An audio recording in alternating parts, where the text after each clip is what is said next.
it's a wide shot. I mean, it's a pretty wide shot, so when you see it online, you'll go, oh, that's wide. Okay, go ahead. Whenever you're ready. Alright.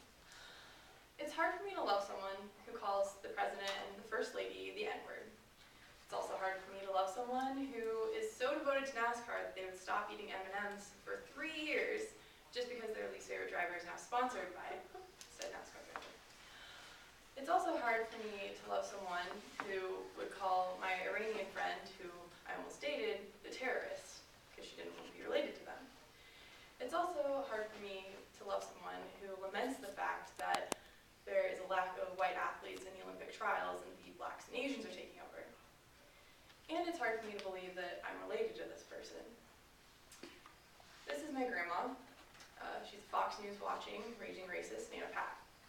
I, however, am her liberal granddaughter. And for a while, it was hard for me to reconcile the fact that I was related to someone like this. Someone who would so blatantly say things that were offensive and meant to hurt other people. And yet, she's my grandma. I've always loved her. She always sent me birthday cards and Christmas cards, and even the other holidays like Valentine's Day and Halloween. She loved hearing from us and hearing what we were dressing up for those holidays. And every Christmas she would come visit my family and make the best chocolate rolls ever. And if you've never had one, it seriously tastes like biting into a cup of hot cocoa with almond frosting. Family tradition. And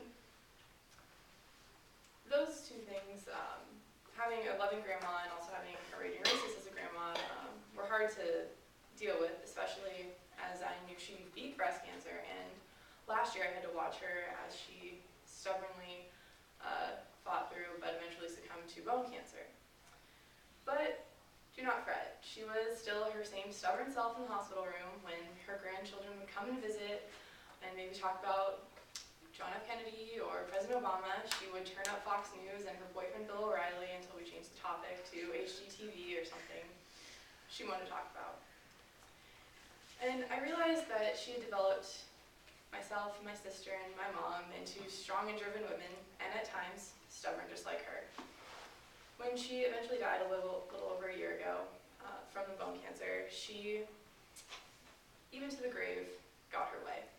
She never wanted her funeral to be a big, sad ordeal.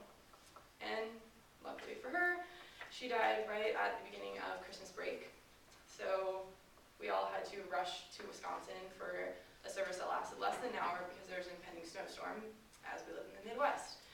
And then a couple months later, we all got back together and had a celebration of life with lots of laughs and stories about good old Nana Pat. I've always loved my grandma, but at times I doubted whether I could love someone who had ideas and thoughts and feelings that were so opposite to mine about things that I cared about so much. But I realized that she's family, and she loved me and I loved her, and that was ultimately